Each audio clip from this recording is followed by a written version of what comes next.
अस्सलाम वालेकुम। Weather with नज़ीर बमरो में पेश आहे मौसम जो अहवाल। जीअं असां कल्ह अव्हांखे ॿुधायो हुयो, यानी अॻकथी कई हुई त सिंध में किथे किथे लोकल डेवलपमेंट ज़रिए बादलनि जी बरसाति वसंदी, त उन्हनि इलाइक़नि में जिथे बरसाति वसी, यानी अॼु 8 जुलाई ते उन्हनि इलाइक़नि में दादू जा इलाइक़ा, दादू, मोरो, मिठियाणी, टारूशा या उन जे इर्द गिर्द वारनि इलाइक़नि में अॼु सुबुह बरसाति वसी।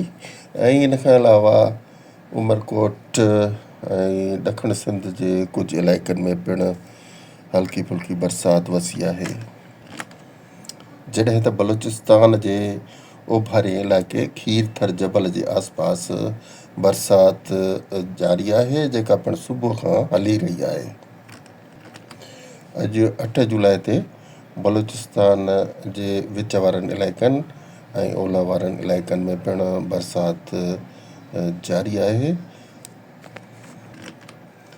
जॾहिं त पंजाब में पिणु केतिरनि ई इलाइक़नि में बरसाति वसी रही आहे ऐं अॼु तक़रीबन सॼो ॾींहुं मुख़्तलिफ़ इलाइक़नि में बरसाति वसंदी रही आहे। ऐं उन इलाइक़नि में सियालकोट जा इलाइक़ा, लाहौर, फैसलाबाद, जंग सदर, साहिवाल, मुल्तान, खानेवाल, विहाड़ी ऐं बहावलपुर खां अलावा ॿियनि केतिरनि ई इलाइक़नि में जीअं फोर्ट अब्बास, कसूर वग़ैरह जे इलाइक़नि में पिणु बरसाति वसंदी रही आहे। ऐं हाणे असां तव्हांखे ॿुधायूं था सुभाणे 9 जुलाई ते बरसातुनि जे बाबति अपडेट, त किथे किथे बरसातूं वसंदियूं। असांजो चैनल सब्सक्राइब करे वठो त जीअं असांजूं अपडेट्स अव्हां ताईं पाबंदीअ सां पहुचंदियूं रहनि, त जीअं अव्हां मौसमी हाल खां आगाह थी सघो। सुभाणे यानी 9 जुलाई जी तारीख़ जे दौरान मुज़फ़राबाद, आज़ाद कश्मीर, चारबाग, गिलगित जा इलाइक़ा, चित्राल, मालाकंड, पिशावर, अटक ऐं हरीपुर जा इलाइक़ा, इस्लामाबाद, रावलपिंडी, कोटली ऐं सियालकोट जा इलाइक़ा, झेलम में बरसाति थींदी। ऐं हेठि जेकॾहिं ॾिसिजे त हेठिया इलाइक़ा जेके पंजाब जा आहिनि, जीअं मियांवाली आहे, डेरा इस्माइल ख़ान ऐं मुल्तान ताईं सभिनी इलाइक़नि में बरसाति जो इम्कानु आहे। यानी त बहावल नगर ऐं रहीम यार ख़ान वारनि इलाइक़नि में बरसाति जो इम्कानु आहे। ऐं लाहौर, कसूर ऐं पाकपतन जे इलाइक़नि में सुभाणे बरसाति जो इम्कानु आहे। जॾहिं त लया जे इलाइक़नि में ऐं डेरा गाज़ी ख़ान वारनि इलाइक़नि में पिणु बरसाति जो इम्कानु आहे।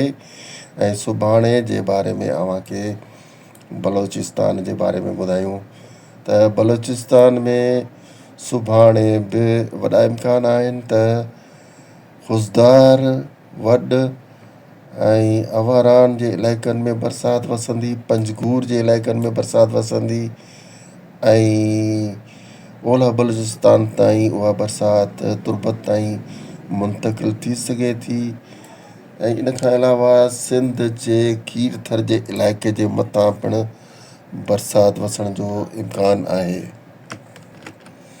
ऐं हाणे सिंध में 9 जुलाई ते बरसाति बाबति अॻकथी, त सिंध में सुभाणे को ख़ासि अहिड़ो सिस्टम कोन पियो अचे जो का बरसाति वसाए सघे, पर इहो थी सघे थो त जेकी बादल पंजाब मां सिंध में मुंतक़िल थी रहिया आहिनि, उहे सॼी राति सिंध जे मथां कमज़ोर हालति में मौजूदु रहंदा।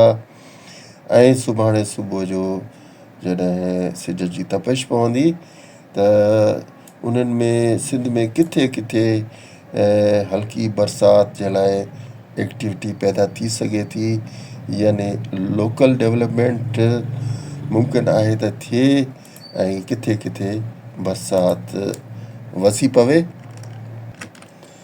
ऐं हाणे ॾखिण एशिया जो आउटलुक आहे त ॾखिण एशिया में हिन वक़्तु बादल तमामु कमज़ोर हालत में आहिनि।